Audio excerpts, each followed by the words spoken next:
व्यक्ति के विचार समय काल एवं परिस्थितियों के अनुसार बदलते रहते हैं। इसीलिए कहा जाता है कि किसी भी व्यक्ति अथवा विचारक को उसके समय काल और परिस्थितियों के संदर्भ में ही बेहतर तरीके से समझा जा सकता है। तो आज हम बात करने वाले हैं एक ऐसे ही विचारक के विषय में जिसका नाम है प्लेटो, और देखेंगे उसके जो विचार हैं प्लेटो के, वो उसके समय काल और परिस्थितियों के अनुसार किस प्रकार के रहे हैं। मैं एसपी राठौर स्वागत करता हूं आपका अपने चैनल स्मार्ट शिक्षा में। और आज हम देखने वाले हैं प्लेटो के विचारों का आधार क्या था, किस प्रकार के प्लेटो के विचार थे और उस समय की परिस्थितियों के अनुसार प्लेटो ने उनमें क्या बदलाव किए हैं।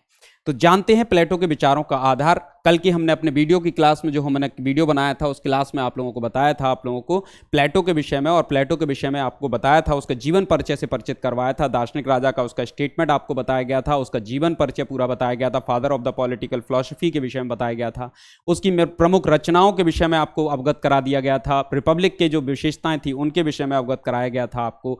और आज हम बात करने वाले हैं प्लेटो के विचारों का आधार।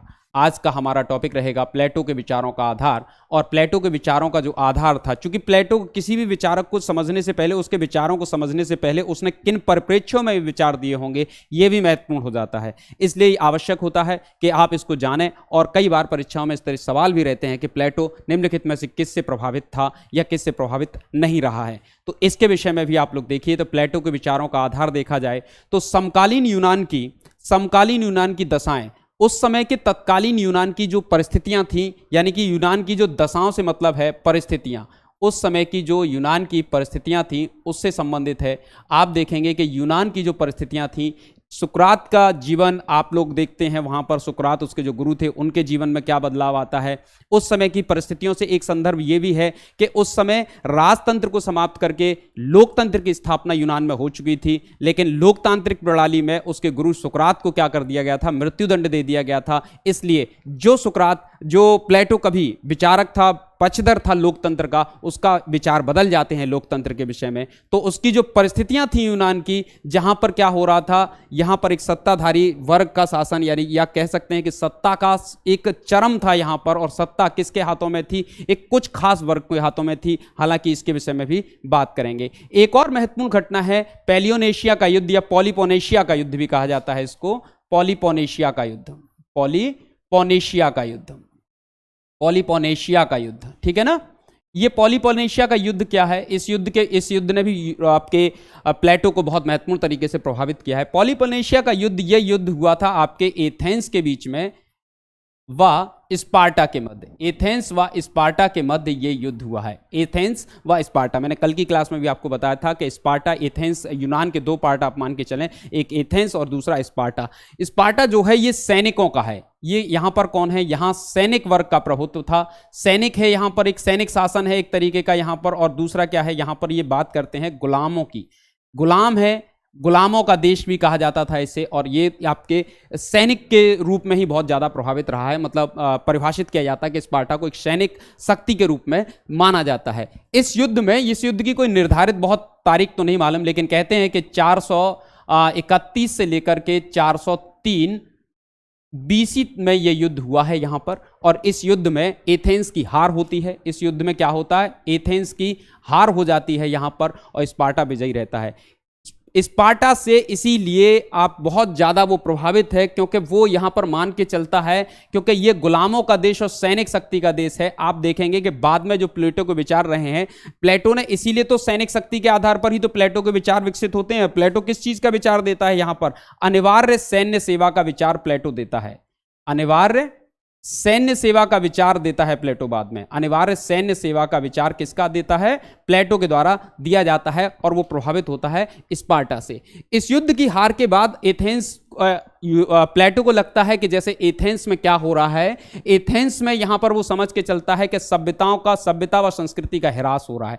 वह ये मानता है कि सभ्यता व संस्कृति का ह्रास हो रहा है, इससे सभ्यता व संस्कृति का ह्रास हो रहा है। इससे बहुत ज़्यादा वो मानता है कि इस युद्ध की पराजय के कारण क्या हुआ है, एथेंस की जो सभ्यता एवं संस्कृति है, जिसे वो सबसे ज़्यादा सर्वोत्कृष्ट मानता है, प्लेटो विश्व में सबसे ज़्यादा सर्वोत्कृष्ट मानता है, लेकिन वो ये मान के चलता है कि इस युद्ध की पराजय ने एथेंस की उस प्रतिष्ठा को चोट पहुंचाई है।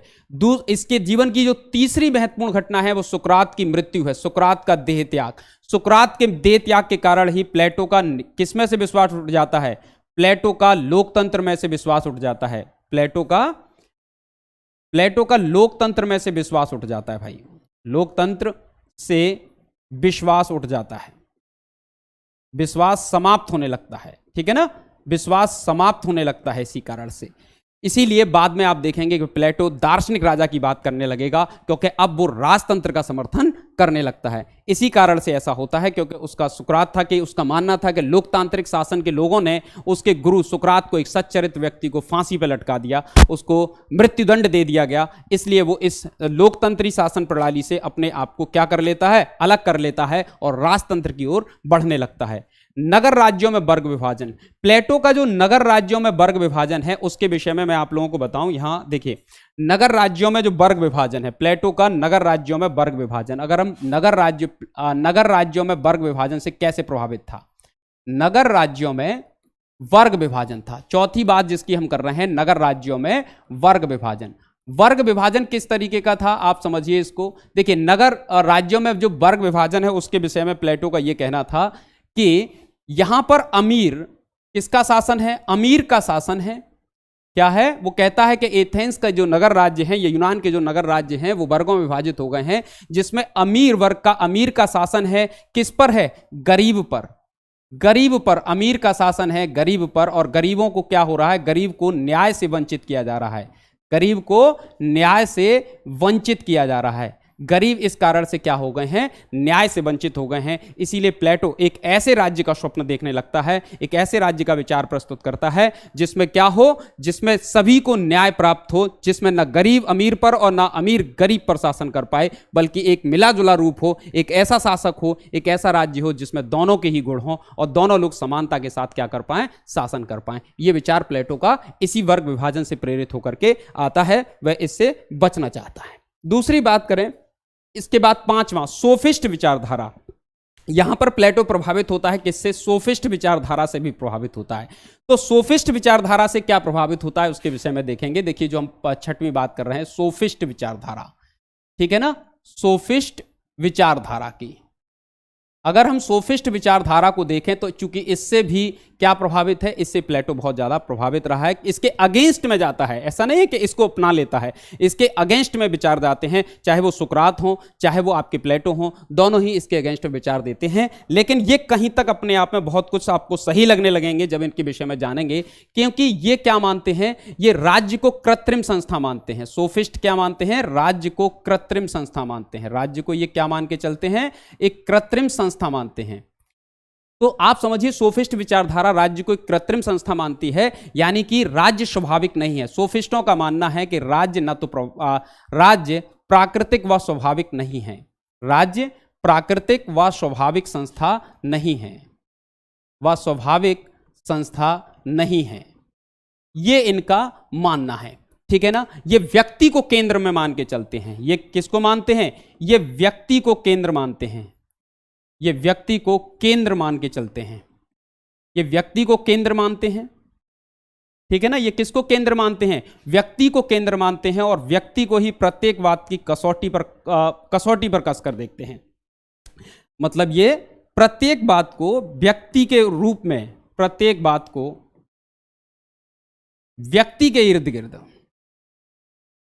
व्यक्ति के इर्द गिर्द कसौटी पे परखते हैं भाई। ये कहते हैं कि जो बात कसौटी पर परखते हैं, इसका मतलब सिंपल सा है कि ये मानते हैं कि भाई व्यक्ति ही महत्वपूर्ण है। व्यक्ति, अगर कोई बात मेरे व्यक्तित्व या व्यक्ति के लिए नहीं है तो ऐसी बातों का, हवाई बातों का हम क्या करेंगे। इनका ये मानना है सिंपल सा, ये राज्य को संशय की दृष्टि से चूंकि देखते हैं, इसीलिए मैं आपको बता दूं, राज्य को संशय की दृष्टि से देखते हैं, इसीलिए इन्हें संशयवादी भी कहा जाता है। इनको क्या कहा जाता है, इनको संशयवादी भी कहा जाता है, ठीक है ना। कृत्रिम संस्था मानकर चलते हैं और राज्य को क्या मानते हैं, एक कृत्रिम संस्था मानते हैं, इसीलिए इनको क्या माना जाता है, राज्य को संशय की दृष्टि से देखते हैं, इसीलिए इनको क्या माना जाता है, संशयवादी माना जाता है, ठीक है। यानी कि ये एक और बात बता दूं आपको कि इनकी विषय में एक और चीज है कि ये क्या कहते हैं, ये एब्सोल्यूट नॉलेज को, यानी कि ये एब्सोल्यूट नॉलेज को नहीं मानते हैं, विश्वास नहीं रखते हैं। ये एब्सोल्यूट नॉलेज में भी विश्वास नहीं रखते हैं। ये एब्सोल्यूट नॉलेज में भी विश्वास नहीं रखते हैं। ये कहते हैं कि ज्ञान को निरपेक्ष रूप से ये नहीं मानते हैं, ठीक है ना। इनका कोई भी मतलब, इसीलिए तो संशयवादी हैं ये, क्योंकि ये एब्सोल्यूट नॉलेज को नहीं मानते हैं कि कोई भी निरपेक्ष नहीं हो सकता है, ज्ञान क्या होगा, सापेक्ष होगा, इसलिए कहते हैं। तो यहां पर प्लेटो इनसे प्रभावित होगा। आप देखेंगे कि प्लेटो के विचार, जबकि प्लेटो क्या मानता है, राज्य को एक स्वाभाविक संस्था मान के चलेगा प्लेटो।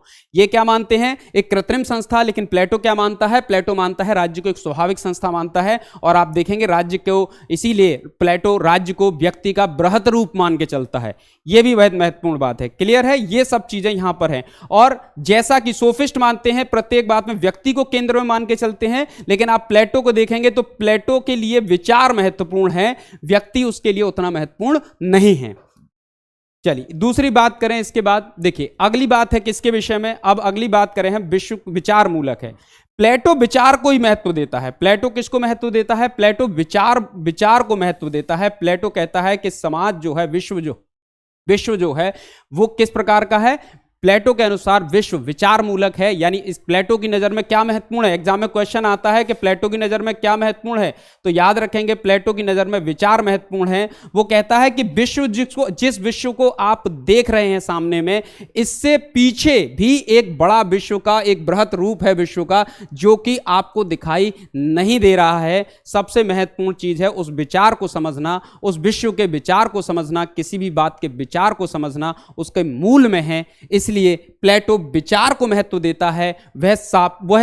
उसको वो मानता ही नहीं है कि वास्तविकता क्या है। प्लेटो वास्तविकता से अधिक महत्वपूर्ण किसको मानता है, विचारों को महत्वपूर्ण मानता है। इसलिए प्लेटो को विचार को ही महत्वपूर्ण मान के यहां पर चलता है। उसको कोई मतलब नहीं है कि सामने बात सच है कि नहीं है, क्या होगा। यानी इसी आप देखेंगे कि प्लेटो को आप लोग विचार, हवाई विचारों को भी आप समझ सकते हैं। प्लेटो के बाद में अपने जितने भी विचार देखेंगे, चाहे उसका साम्यवाद के विचार हों, किसी भी किस्म के विचार हों, आप देखेंगे कि बाद में ये विचार उसको ऐसा खोखले विचार भी समझ में आते हैं हमें।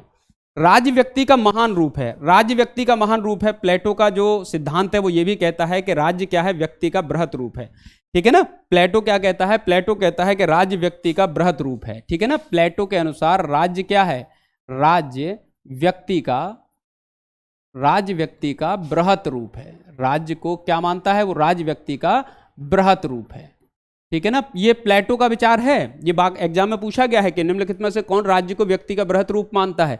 राज्य को व्यक्ति का बृहत रूप मानता है और व्यक्ति को राज्य का सूक्ष्म रूप मानता है। व्यक्ति को राज्य का सूक्ष्म रूप मानता है।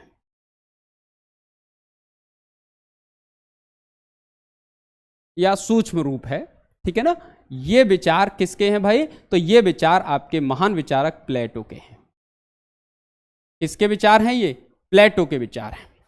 ये विचार किसके हैं, प्लेटो के विचार हैं। ये आपको बहुत अच्छे से इसके विषय में पता होना चाहिए। क्लियर है भाई। राज्य को क्या मानता है वो, बृहत रूप मान के यहां पर चलता है। क्लियर रहेगी इतनी सी बात कि राज्य व्यक्ति का बृहत रूप है। ये आपको पॉइंट अगर एग्जाम में पूछा जाएगा तो याद रखना है कि राज्य व्यक्ति का बृहत रूप है। यह विचार किसका है, यह प्लेटो का है। या व्यक्ति राज्य का सूक्ष्म रूप है, यह विचार किसका है, यह विचार भी प्लेटो का ही है। यानी कि राज्य को प्लेटो क्या मान के चलता है, प्लेटो राज्य को स्वाभाविक संस्था मान के चलता है। प्लेटो राज्य को स्वाभाविक मानता है। ठीक है ना। इससे यह पता चलता है ना कि स्वाभाविक मानता है, राज्य को प्राकृतिक मानता है, यानी राज्य होना ही चाहिए और यह प्राकृतिक है, इसको बनाया नहीं गया है, कृत्रिम। जैसे सोफिस्ट मानते हैं कि कृत्रिम है, लेकिन ये क्या मान के चलते हैं, प्लेटो मानते हैं कि राज्य कैसा है, स्वाभाविक है और राज्य प्राकृतिक है। क्लियर है। आई होप आप लोगों को समझ आई होगी इतनी सी बात। चलिए नेक्स्ट बात कर लेते हैं। इसके बाद देखें मानव की प्रकृति व राज्य में समानता। देखिए प्लेटो मानव की प्रकृति व राज्य में समानता को दर्शाते हैं, बताते हैं कि मानव की प्रकृति और राज्य में कुछ समानता है। वो इस समानता को किस रूप में परिभाषित करते हैं, जैसा कि इनके अभी स्टेटमेंट से हमें पता चला कि वो राज्य क्या है, व्यक्ति का बृहत रूप है। तो राज्य और मनुष्य में ये क्या मान के चलते हैं, कुछ समानता बताते हैं। तो वो समानता इनके द्वारा क्या बताई गई है वो देखिए क्या है। तो इनके द्वारा मानव प्रकृति व राज्य में जो समानता बताई गई है वो समानता कुछ इस प्रकार से है। देख लेते हैं क्या समानता इनके द्वारा बताई गई है। मानव प्रकृति व राज्य में क्या समानता है, तो देखिए ये कहते हैं कि जिस प्रकार से व्यक्ति में 3 तत्व होते हैं। व्यक्ति में कौन से 3 तत्व होते हैं, किसी भी व्यक्ति में 3 तत्व होते हैं, ये मान के चलते हैं कि किसी भी व्यक्ति में 3 तत्व होते हैं, ये मान के चलते हैं कि किसी भी व्यक्ति में 3 तत्व होते हैं। वो कौन से होते हैं? नंबर 1 बुद्धि, आत्मशक्ति और वासना। ये 3 गुण हैं, ये व्यक्ति के 3 गुण हैं। ये क्या बताते हैं कि व्यक्ति के 3 गुण बता दिए इन्होंने, व्यक्ति के 3 गुण इनके द्वारा बताए गए, बुद्धि, आत्मशक्ति और वासना।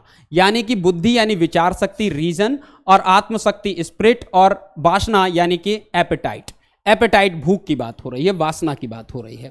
ठीक, इनका मानना है कि जिस प्रकार ये 3 तत्व मनुष्य के शरीर में 3 अंगों में विद्यमान होते हैं, जो बुद्धि का स्थान बताते हैं, ये बुद्धि का स्थान बताते हैं मानव के मस्तिष्क को, आत्मशक्ति का स्थान बताते हैं आपके हृदय को, और वासना का स्थान बताते हैं उदर को, यानी कि पेट को, उदर को बताते हैं। ये कहते हैं कि व्यक्ति में 3 गुण होते हैं, और अब ये कहते हैं कि राज्य के भी यही 3 गुण हैं, जो कि इसके अंग हैं एक तरीके से। और वो अंग कौन से हैं? जैसे मस्तिष्क, मानव मस्तिष्क होता है, जिस प्रकार से मानव में मस्तिष्क होता है, और आप देखेंगे ये राज्य का जो हिस्सा है वो किसका होगा? शासक। राज्य का मस्तिष्क कौन होगा? राज्य का मस्तिष्क आप देखें तो राज्य का मस्तिष्क क्या होगा? तो राज्य का मस्तिष्क होगा शासक वर्ग। इसी प्रकार से राज्य की आत्मशक्ति का स्रोत क्या होगा? यानी कि शासक कैसा होगा इनके अनुसार? दार्शनिक होगा ना, इसलिए याद रखेंगे दार्शनिक शासक होगा। याद रखना है कि प्लेटो, जैसा कि भारतीय परंपरा है कि शासक वर्ग क्षत्रिय होगा, प्लेटो क्षत्रिय को शासक वर्ग में सम्मिलित नहीं करते हैं।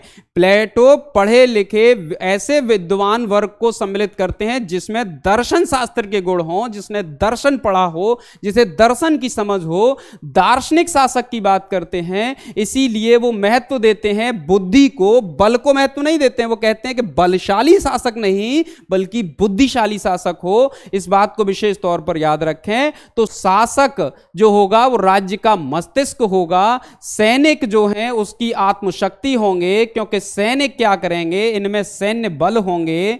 और सैन्य बल क्या करने वाले हैं? यहां पर अगर आप सैन्य बल की बात करें तो सैन्य बल जो हैं आंतरिक और बाह्य रूप से रक्षा करेंगे। आंतरिक व बाह्य रूप से राज्य की रक्षा करने वाले हैं। ये राज्य की रक्षा का उत्तरदायित्व होगा इनका, ठीक है ना। तो ये चीज होगी, जैसा कि हम समझते हैं भारतीय परंपरा में क्षत्रिय के विषय में। अब जिस प्रकार से वासना का स्थान पेट है, उसी प्रकार राज्य में व्यापारी एवं कृषक वर्ग का स्थान है। उसी प्रकार से किसका स्थान है? व्यापारी वर्ग का स्थान यहां पर दिया गया है। ये राज्य का एक ऐसा अंग है जो उसके पेट की तरह कार्य करता है, क्योंकि ये क्या करेगा? ये वर्ग जरूरत पूरी करेगा। ये क्या करेगा? राज्य की जरूरत पूरी करता है। राज्य की जरूरत पूरी करता है ये वर्ग, ठीक है ना। ये वर्ग क्या करेगा? राज्य की जरूरत पूरी करेगा। इसी से निकल के आएगा राज्य के विषय में प्लेटो का न्याय सिद्धांत, ठीक है ना। उसके विषय में भी अलग से पढ़ेंगे प्लेटो के सिद्धांतों के। तो मानव की प्रकृति, यानी कि यहां पर प्लेटो कह रहा है कि राज्य व्यक्ति का बृहत रूप है, ठीक है ना। राज्य व्यक्ति का बृहत रूप है भाई, राज्य व्यक्ति का बृहत रूप है। तो वो कैसे है? क्योंकि जिस प्रकार व्यक्ति में बुद्धि, आत्मशक्ति, वासना होती है, और इन तीनों का स्थान मानव में या व्यक्ति में, मानव मस्तिष्क में, हृदय में, उदर में होता है, उसी प्रकार इसमें आप देखेंगे राज्य में मस्तिष्क का स्थान शासक का होगा, और हृदय का स्थान सैनिक का होगा, और उदर का स्थान व्यापारी वर्ग का होगा। और इन तीनों के क्या होंगे? अलग अलग कार्य भी यहां पर होंगे। ये आप लोग समझ गए होंगे। इसको विशेष तौर पर याद रखें, एग्जाम में मैच कराने को आ सकता है। अगली बात करें कि बुराइयों से, अब चूंकि अपनी बुराइयों, इन बुराइयों से बचाव का, चूंकि यूनान में जो बुराइयां चल रही थी उन्हीं से प्रेरित होकर के तो क्या करता है? प्लेटो अपने विचार देता है। तो वे बुराइयों से बचाव के क्या उपाय प्लेटो के द्वारा बताए जाते हैं, आप इनको समझने का प्रयत्न करें। देखिए, प्लेटो के विचार किस प्रकार के हैं पूछा जाता है एग्जाम में। तो प्लेटो के विचार उपचारात्मक हैं, या चिकित्सात्मक विचार भी कहा जा सकता है। यानी कि पहले वो बुराइयों को पहचानता है और उन बुराइयों को ठीक करने के उपाय बताता है। ठीक, तो प्लेटो का जो एकमात्र उद्देश्य है जीवन का, प्लेटो के विचारों का या जीवन का एकमात्र उद्देश्य है वो है अज्ञान रूपी जो रोग समाज को लग गया है उससे उसे छुटकारा दिलाना है। प्लेटो मानता है कि समाज में अज्ञान व्याप्त है और समाज को इससे छुटकारा दिलाना ही उसका एकमात्र उद्देश्य है। इसी संबंध में प्रमुख विचारक सीएल बेपर ने कहा है कि प्लेटो का विश्लेषण यह था कि मनुष्य की कठिनाइयों का मूल कारण है कि प्लेटो के अनुसार, सीएल बेपर कह रहे हैं कि प्लेटो के अनुसार मनुष्य की कठिनाइयों का जो मूल कारण है वो यह है कि उनका नेतृत्व उन लोगों के हाथ में है जो ज्ञानवान होने का बहाना करते हैं। समझिए, ज्ञानवान है नहीं, बस दिखावा करते हैं, पर जो वस्तुतः उतने ही अज्ञानी हैं। शासक के बारे में बात हो रही है कि जो शासन कर रहा है वो ज्ञानवान होने का दिखावा कर रहा है, लेकिन वो वास्तव में उतना ही अज्ञानी है जितना वे लोग हैं जिनका वे नेतृत्व करते हैं। यानी कि जनता भी अज्ञानी है और शासक वर्ग भी अज्ञानी है, दोनों को ही अज्ञानी मानते हैं। इसीलिए वो कहते हैं कि शासकों को दार्शनिक बनाना होगा, उन्हें ज्ञान देना होगा, इसी तभी समाज और देश का, राज्य का भला हो पाएगा। प्लेटो के लिए एक और महत्वपूर्ण बात है कि प्लेटो कहते हैं, प्लेटो के लिए दर्शन ही सृजनात्मक और नियमनात्मक शक्ति है। यानी प्लेटो के लिए सबसे महत्वपूर्ण क्या है? दर्शन। क्योंकि आप प्लेटो के संपूर्ण विचारों में देखेंगे तो वह दार्शनिक और दर्शन, विचार, ज्ञान इन्हीं की बात करते हैं। वह कहते हैं कि दर्शन से ही व्यक्ति में सृजनात्मकता आ सकती है, राज्य में सृजनात्मकता आ सकती है, और इन्हीं से व्यक्ति और राज्य क्या होते हैं? नियमित होते हैं और उनको अपने राज्य संचालन करने का अवसर प्राप्त होता है। इसके अलावा देखें, प्लेटो की अब बात करें तो प्लेटो की पद्धति एग्जाम में पूछी जाती है कि प्लेटो की विचार पद्धति क्या थी। प्लेटो की विचार पद्धति क्या थी भाई? एग्जाम में आपसे पूछा जाए कि प्लेटो की विचार पद्धति क्या थी, तब आपका उत्तर क्या होगा? तो याद रखेंगे, प्लेटो की पद्धति थी निगमनात्मक। प्लेटो की पद्धति कैसी है? प्लेटो की पद्धति है निगमनात्मक, डिडक्टिव मेथड। डिडक्टिव मेथड का मतलब होता है कि पहले विचार दिया जाएगा, क्या होगा? पहले विचार दिया जाएगा और उस विचार को सही ठहराने के लिए क्या होगा? उसके कारण खोजे जाएंगे। सही विचार को सही ठहराने के लिए क्या करेंगे? कारण खोजेंगे, ठीक है ना? कारण खोजे जाएंगे और यानी कि उसके उदाहरण प्रस्तुत किए जाएंगे। पहले आपको बताया जाएगा जिस प्रकार से वो ये बताएं, मान लें कि प्लेटो ये मान लें, अगर एक एग्जाम्पल के तौर पर इसको समझें कि ये मान लिया जाए कि क्या है कि काले आदमी क्या होते हैं? चोर हैं। किसी काले आदमी को चोरी करते हुए पकड़ा गया तो प्लेटो ये मान लेंगे कि काले आदमी चोर होते हैं और इसको सही साबित करने के लिए वो समाज में ऐसे अन्य उदाहरण देखेंगे। वो और उदाहरण नहीं देखेंगे कि गोरा भी चोर हो सकता है, वो ये ऐसे उदाहरण देखने का प्रयत्न करेंगे जहां पर क्या होगा? अन्य काले लोगों ने भी चोरी की है और वो इस विचार को सही मान लेंगे कि काले व्यक्ति क्या होते हैं? स्वभाव से चोर होते हैं। तो ये इनकी विचार पद्धति थी। हालांकि ये विचार पद्धति बहुत गलत थी, जिस कारण से आप इसमें एक सबसे बड़ी बात जो है ना कि इसमें वास्तविकता पर विचार नहीं करते हैं। प्लेटो क्या करते हैं? प्लेटो वास्तविकता पर विचार नहीं करते हैं।